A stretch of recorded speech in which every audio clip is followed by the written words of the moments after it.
जय हिंद दोस्तों, आप लोगों का स्वागत है इस शिक्षाविद सौरभ यूट्यूब चैनल पर। तो हम लोगों ने कल वाले लेक्चर में हम लोगों ने बात कर ली थी कि भारत का देशांतरी विस्तार कहाँ है, सबसे पश्चिमी क्या, सबसे पूर्वी क्या, सबसे उत्तरी, सबसे दक्षिणी, और इन सबों के बारे में, और कहाँ से कौन सी कर्क रेखा कहाँ से जाती है, 82.5 अंश देशांतर कहाँ से जाती है, मतलब किस किस राज्य से, ये सब चीज़ों के बारे में हमने पढ़ लिया। आज हम पढ़ेंगे जो भारत है, भारत के तटीय राज्यों के बारे में पढ़ेंगे कि उनकी तट कितना लंबा है, किससे लगा हुआ है, क्योंकि यहाँ से क्वेश्चन कभी कभी सीरीज में बना के देता है। ठीक है। और देखिए, अगर नए हैं, पिछले वाली वीडियो बेहतरीन लगी होगी, और ये वीडियो कैसी लगती ज़रूर बता के जाइएगा, कमेंट करके लिख के जाइएगा। चलिए आइए शुरू करते हैं। भारत की स्थलीय एवं तटीय रेखा, आज का टॉपिक है भारत की स्थलीय एवं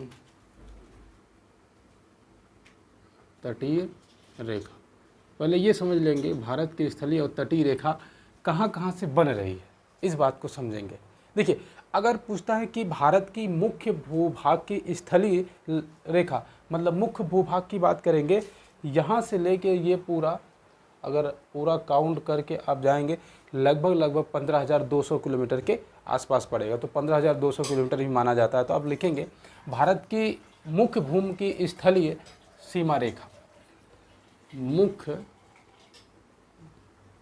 भूमि की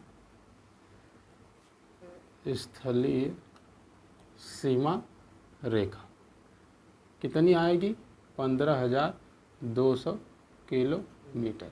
चलिए, तो ये बात कंफर्म है। ये देखिए, कुछ कुछ पॉइंट हैं जिनके बारे में हमें जान लेना है, क्योंकि ये देखिए एकदम डाटा टाइप होते हैं, रटने वाली चीज़ होती है, इसमें हम समझा नहीं सकते हैं। अगर आपको 15,200 किलोमीटर याद करना है तो याद करना है। आगे आएंगे।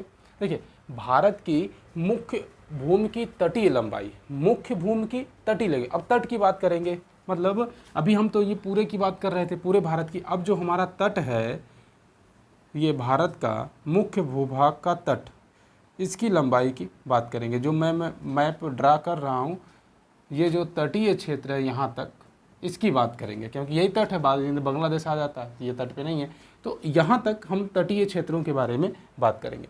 तो भारत की ये मुख्य भूमि की तटीय लंबाई के बारे में बात करेंगे। देखिए, अगर मुख्य भूमि की तटीय लंबाई पूछता है, मुख्य भूमि की तटीय लंबाई, तो कितनी हो जाएगी? तो ये हो जाएगी 6100 किलोमीटर। तो ये ध्यान रखेंगे, मतलब यहाँ से लेके यहाँ तक जो दूरी है 61 किलोमीटर। लेकिन अगर पूरी ये सब इंक्लूड करके वो पूछेगा तब दूसरी, अगर देखिए सिर्फ स्थलीय पूछता है, सिर्फ स्थलीय पूछा है, तो ये वाले, ये जो 6,6100 किलोमीटर है, इसको काउंट नहीं करेंगे। तब यहाँ स्थल से शुरू करेंगे और ये सब लेते हुए ये स्थलीय में आ जाएगा। लेकिन अगर तटीय पूछता है तो तट का मतलब कि अरब सागर, हिंद महासागर और बंगाल की खाड़ी पे जितने भी राज्य हैं वो हो गया तटीय। अब एक क्वेश्चन पूछा, अगर द्वीपों सहित, क्योंकि अंडमान निकोबार और इधर लक्षद्वीप, ये तो द्वीप है ना हमारे देश के, इधर अंडमान निकोबार द्वीप समूह, इधर लक्षद्वीप, ये द्वीप है। अब द्वीपों सहित अगर पूछता है कि समुद्री तटीय रेखा कितनी होती है, तब इसको समझेंगे द्वीपों सहित। द्वीपों सहित कभी कभी ये इन तीनों को जोड़ के पूछता है, कभी कभी अलग करके पूछता है। तो कितनी देगा? 7,516.16 किलोमीटर। कितना है? 7,516.16 और नहीं 0.6 किलोमीटर। तो ये हो गई द्वीपों सहित तटीय रेखा, समुद्र तटीय रेखा की लंबाई। अगर ये पूछता है कि कुल बताइए, अगर पूछता है कि कुल बताइए, तो क्या करेंगे? कुल लंबाई। कुल लंबाई का मतलब कुल सबको जोड़ देना है। कुल जो सीमा रेखा की लंबाई, कुल सीमा रेखा की लंबाई। अब हमारे पास जितना भी हमने डाटा कलेक्ट किया था, सबको जोड़ देंगे। किसको किसको जोड़ेंगे, पहले इस बात को समझेंगे। द्वीपों सहित और मुख्य भूभाग दोनों को जोड़ देंगे, जितना आएगा। मुख्य भूभाग की कितना लंबाई है? 200। और द्वीपों सहित कितनी लाई आ रही है? 7,516.6। इन दोनों को जोड़ दीजिए, जो आएगा 6 6 1 7 2 2 इतना ये जो आ रहा है डाटा, ये हमारे पास कुल का डाटा है, मतलब कुल लंबाई। जो डाटा आपसे पूछा गया था वो यही पूछा गया था, तो इसलिए इसको बनाएंगे IMP। ठीक है, IMP का मतलब आई एम इम्पॉर्टेंट नहीं, इम्पॉर्टेंट सिर्फ, बस ये चीज़ ध्यान में रखनी है। तो आपको ये क्लियर हो गया होगा कि मुख्य भूभाग की लंबाई 15,200 किलोमीटर है, जो पूरा भारत का मुख्य है। अगर वो मुख्य भूभाग का तटीय लंबाई पूछे तो ये तट वाली बात हो गई। अगर वो कहता है द्वीपों सहित का मतलब लक्षद्वीप और अंडमान निकोबार को भी जोड़ के करेंगे तो 7,000। अगर कुल पूछेगा तो 15,000 ये जोड़ देंगे, 7,000, तो ये हो गया 22,000। स्थली का मतलब ये हो गया कि जो स्थल भाग से बना हुआ जितनी लंबाई है तटों की, वो स्थली हो गया। और समुद्री तटीय का मतलब ये तट पे हो गया। और जो द्वीपों का है तो इधर लक्षद्वीप है, इधर अंडमान निकोबार है, तो इसको समझ लेंगे। ठीक है, क्लियर है। चलिए इसके आगे और भी बहुत सारी चीज़ें बतानी हैं कि अब कौन कौन से राज्य हैं तो जो तट पे हैं। एकदम डिटेल में चलेंगे, एकदम परेशान होने की ज़रूरत नहीं है, एकदम आराम से पढ़ते हैं, लेकिन बिना मैप के मत पढ़िएगा। बिना मैप के पढ़ेंगे तो फिर मज़ा नहीं आएगा। शायद कुछ लोकेशन हो मैं ना बताऊं, आपसे कह दूं आप खुद करिए, तब क्या करेंगे आप। देखिए ये तो हमारा तट हो गया ना। अब हम जानेंगे कि हमारे तट पे कितने राज्य स्थित हैं, क्योंकि ये सीरियल पूछा जाता है। देखिए तटों की बात करेंगे तो यहाँ पे सबसे पहला तट पे एक राज्य आपको मिलेगा। क्या मिलेगा? पहले नंबर पे गुजरात मिलेगा। गुजरात के नीचे आएंगे तो यहाँ पे एक बड़ा हिस्सा आपको दिख रहा होगा, एक बड़ा हिस्सा आपको दिखेगा जिसे हम क्या बोलेंगे, नंबर 2 महाराष्ट्र। और यहाँ छोटा सा दिखेगा नंबर 3 गोवा। और गोवा के नीचे लगा हुआ यहाँ से ये वाला हिस्सा जो आपको दिख रहा है, ये है कर्नाटक। कर्नाटक के नीचे ये वाला हिस्सा क्या है, 5वां केरल। और यहाँ से आप देखेंगे ये 6वां तमिलनाडु। तमिलनाडु के ऊपर यहाँ से यहाँ तक फैला हुआ है हमारा आंध्र प्रदेश। आंध्र प्रदेश के इधर ये वाला हिस्सा जो आपको मिलेगा 8वां उड़ीसा। और यहाँ से यहाँ तक देखिए ये पश्चिम बंगाल यहाँ से गया हुआ यहाँ तक फैला हुआ है, ये हो गया 9वां पश्चिम बंगाल। तो आपको ये समझ में आ जाना चाहिए कि भारत के 9 राज्य ऐसे हैं जो समुद्र तट के साथ सीमा बनाते हैं। तो भारत के 9 राज्य ऐसे हैं जो तट के साथ सीमा बनाते हैं। दूसरी चीज़, अब एक चीज़ और समझना है आपको कि जो ये तट हैं इसमें तटों का नाम अलग अलग करके पूछा जाता है। जैसे समझेंगे, यहाँ से गुजरात से शुरू होगा और गोवा तक आएंगे। कहाँ तक? यहाँ तक। गुजरात से शुरू होके गोवा तक आएंगे, इसे कहते हैं कोकण तट। क्या बोलेंगे इसे? यहाँ से गुजरात से अगर आप शुरू करते हैं कोई चीज़ तो गुजरात से लेकर कहाँ तक? गोवा तक।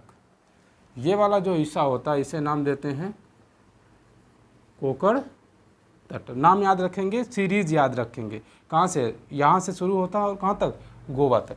अब देखिए गोवा से लेके जहाँ तक केरल जहाँ से शुरू होता है, यहाँ से गोवा से शुरू करके कहाँ तक जाएंगे? केरल वाला जो ये वाला हिस्सा है इसे नाम देंगे, ये हो गया कोंकण तट। कोंकण के बाद आता है कन्नड़ तट, इसे क्या नाम देंगे? कन्नड़ तट। ठीक है, ये हो गया कन्नड़ तट।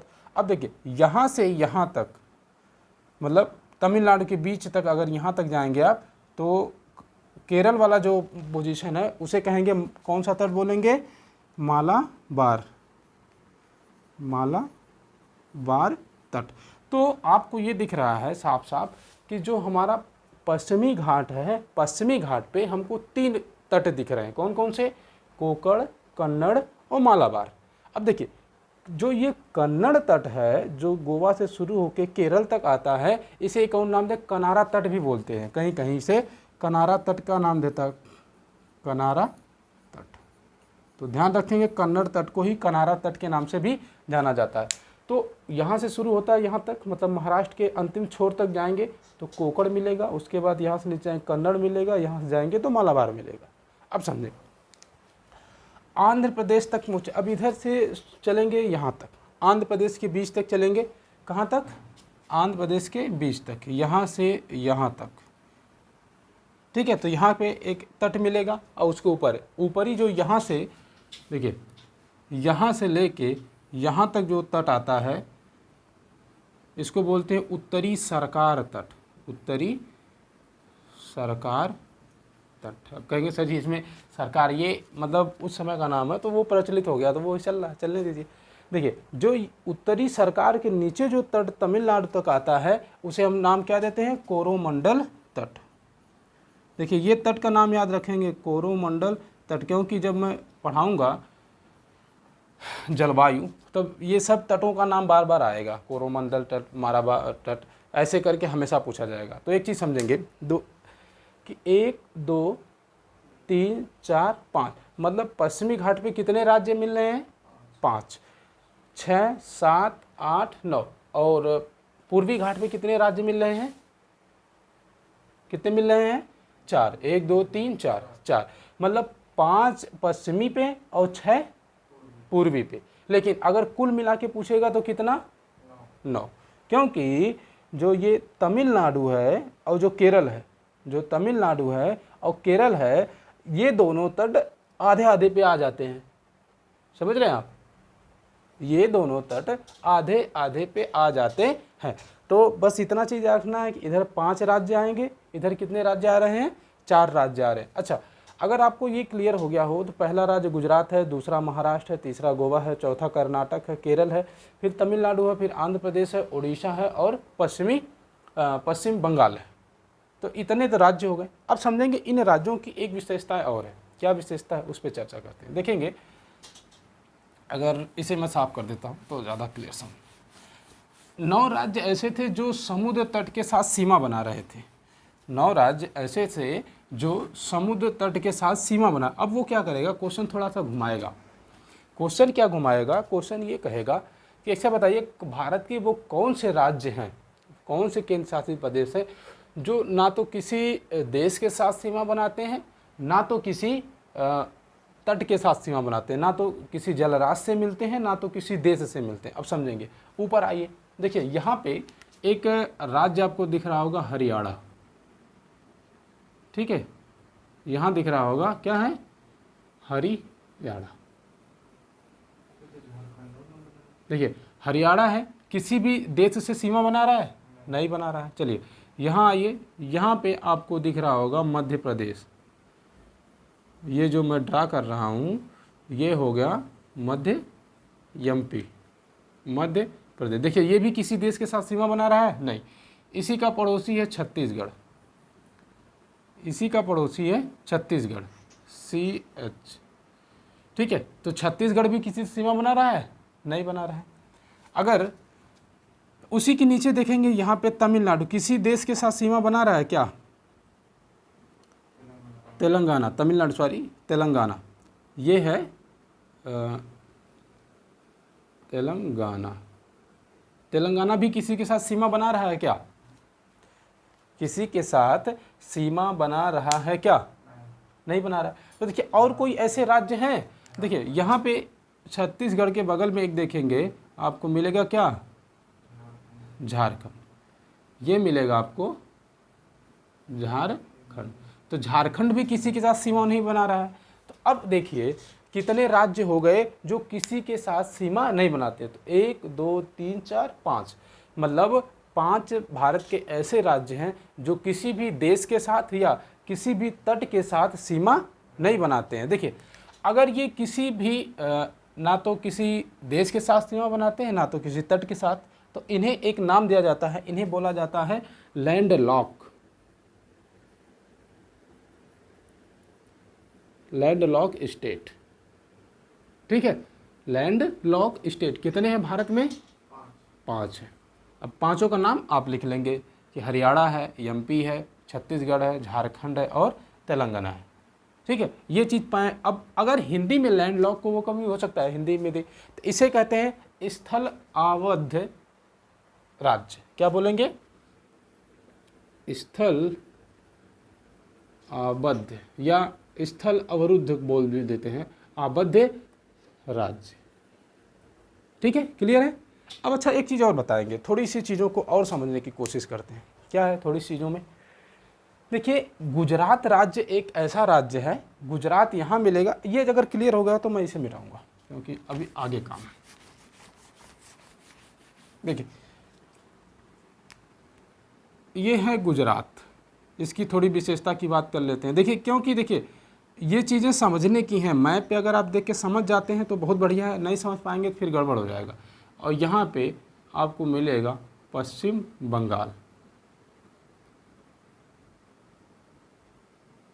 2 राज्य आपको दिख रहे होंगे, ये है गुजरात और ये वाला है रहा है कि आपको पश्चिम बंगाल।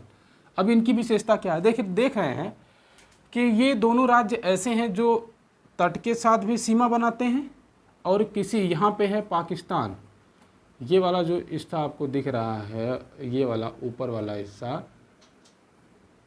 ये पूरा ये है पाकिस्तान। तो जो गुजरात है पाकिस्तान के साथ भी सीमा बनाता है, उसके साथ तट के साथ सीमा बनाता है, बाकी राज्यों के साथ सीमा बनाता है। तो ये हो गया। चलिए यहाँ ही पश्चिम बंगाल, देखिए यहाँ पे एक देश मिलेगा जिसको हम नाम देते हैं क्या, बांग्लादेश। यहाँ पे है बांग्लादेश। अब देखिए पश्चिम बंगाल बांग्लादेश के साथ सीमा बनाता है और तट के साथ सीमा बनाता है, मतलब इन दोनों की विशेषता एक जैसी है। मतलब भारत के 2 ऐसे राज्य हैं जो अन्य देशों के साथ सीमा बनाते हैं, साथ में तट के साथ भी सीमा बनाते हैं। अब इसे कोस्टल स्टेट बोलते हैं, कोस्टल स्टेट। ठीक है, कोस्टल स्टेट कौन कौन से हैं, 2 हैं। कौन कौन से, एक हो जाएगा गुजरात और जो दूसरा पहला हो जाएगा गुजरात और दूसरा कौन सा हो जाएगा, पश्चिम बंगाल।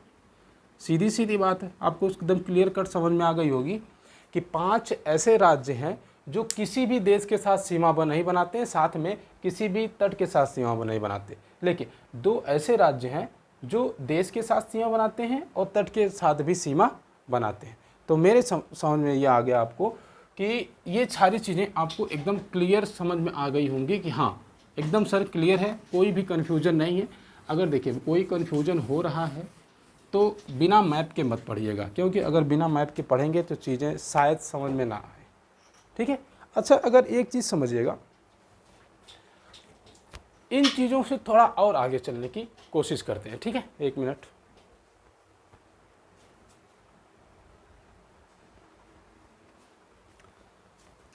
चलिए आगे शुरू करते हैं। ठीक है, देखिए अब हम जो एक अलग चीज़ पढ़ना चाहेंगे, जैसे मैंने आपको तट बता दिया, अब हम जानने कभी कभी क्वेश्चन हमसे ये पूछता है कि कौन सा तट कितना लंबा है, कौन सबसे ज़्यादा लंबा है, कौन सबसे छोटा है।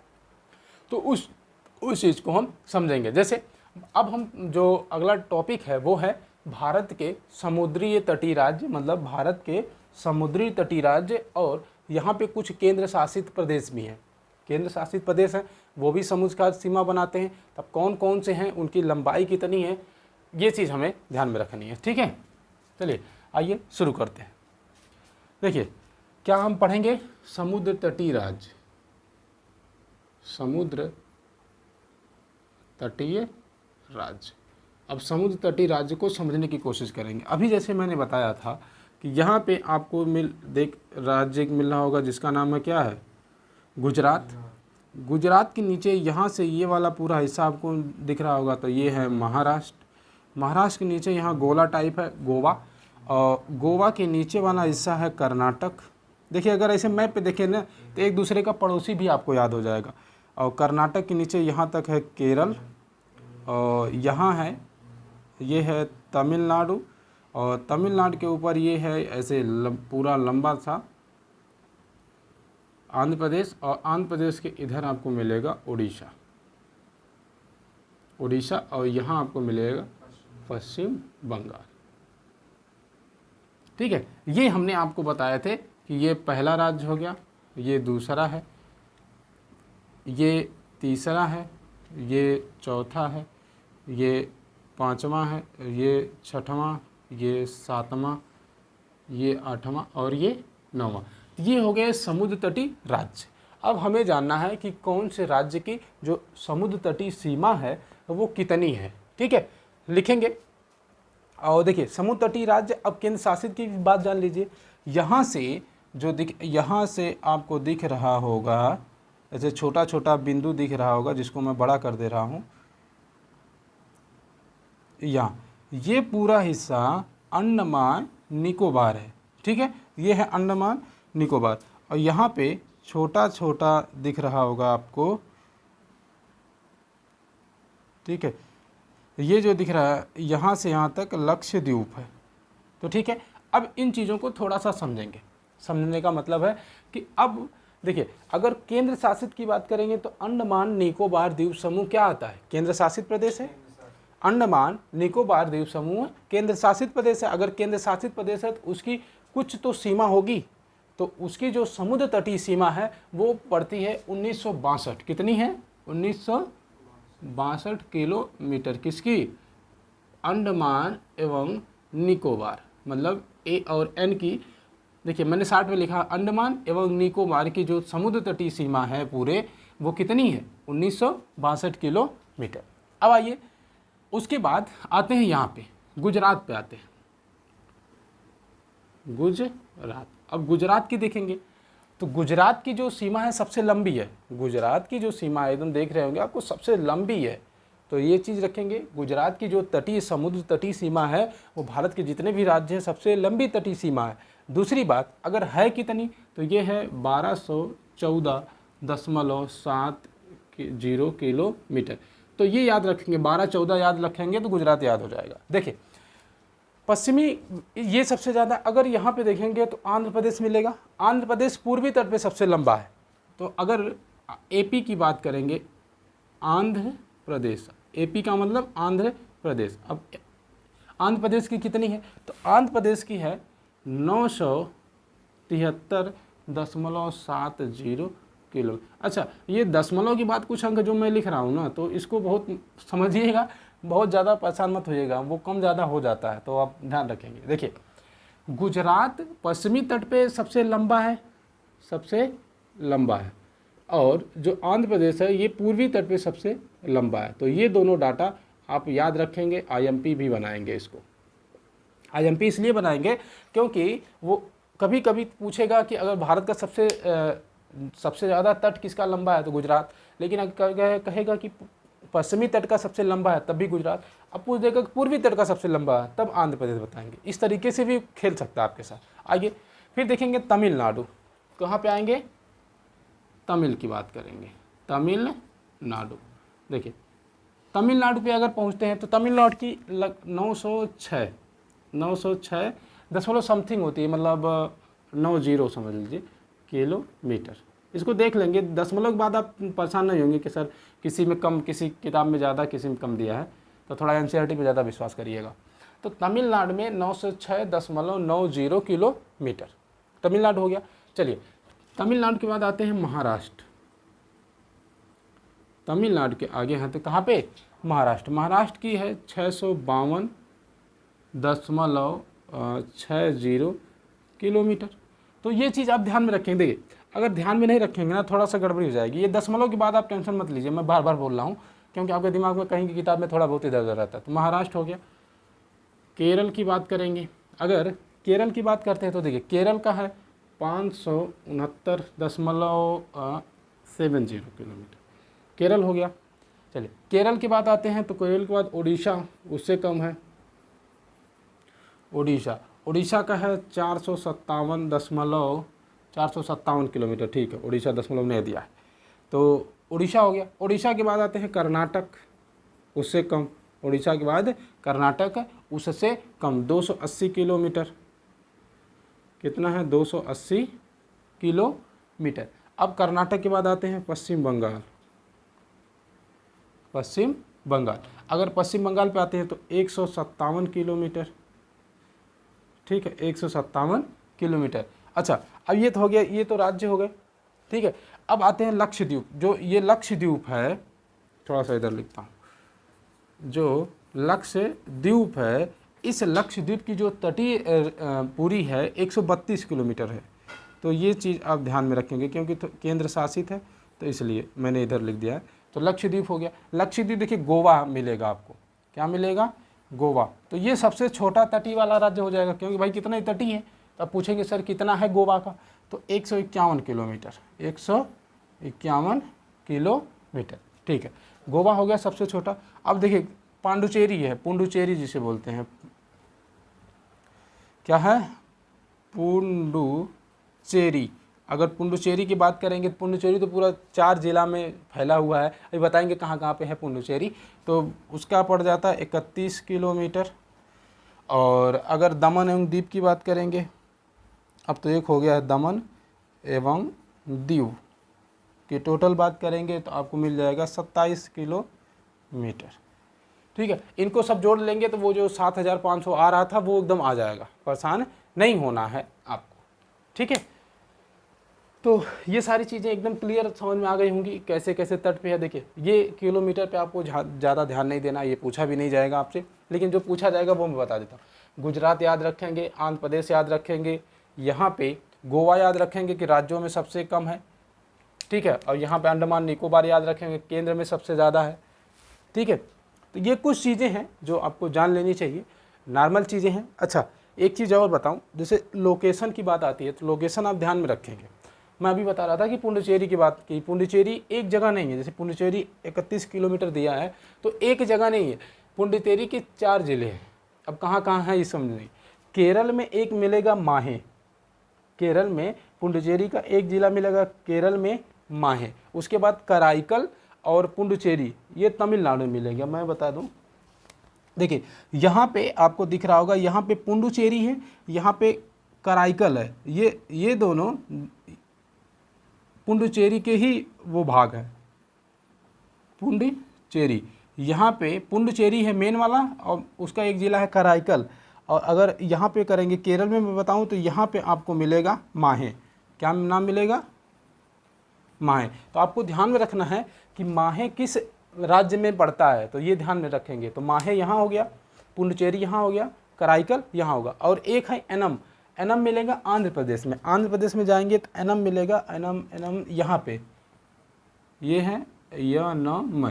तो एनम और ये मैं लिख देता हूँ, ये है पुडुचेरी, ये है कराईकल।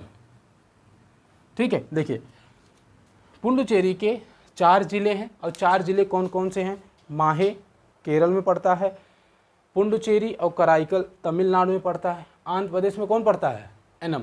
ये चारों एक ही केंद्र शासित प्रदेश में आते हैं, लेकिन चारों 4 जगह 3 राज्य में हैं। तो आप ध्यान रखेंगे, केरल में माहे हैं, तमिलनाडु में कराईकल और पुडुचेरी है, आंध्र प्रदेश से एनम है। ठीक है, इतनी बात समझ में आ जानी चाहिए आपको। कोई दिक्कत किसी को, कोई दिक्कत परेशानी? तो यहाँ तक चीज़ें एकदम क्लियर कट आपको समझ में आ गई होंगी। ठीक है, तो मैं चाहूँगा आगे किसी अन्य वीडियो में बात करेंगे। अगर यहाँ तक किसी बात में किसी को कोई कन्फ्यूज़न हो, देखिए जो डाटा मैंने किलोमीटर में लिखवाया है, इसमें थोड़ा बहुत इधर उधर हो सकता है, तो इस पर बहुत ज़्यादा घबराने की ज़रूरत नहीं है। कह रहे सर कैसे, अगर पूछ दिया तो नहीं, डाटा वो कभी नहीं पूछेगा। हाँ, जो 3-4 राज्य मैंने बताया है उसको आप थोड़ा ध्यान में रखेंगे, क्योंकि उसको ध्यान में रखेंगे तभी मज़ा आने वाला है। ठीक है, तो मेरे हिसाब से आपको क्लासेस अच्छी लगी होंगी, और कैसा लगता है ज़रूर कमेंट करके बताइएगा, और ज़्यादा से ज़्यादा शेयर करने की कोशिश कीजिएगा, सब्सक्राइब करके जाइएगा। मिलेंगे अगले में, तब तक के लिए जय हिंद।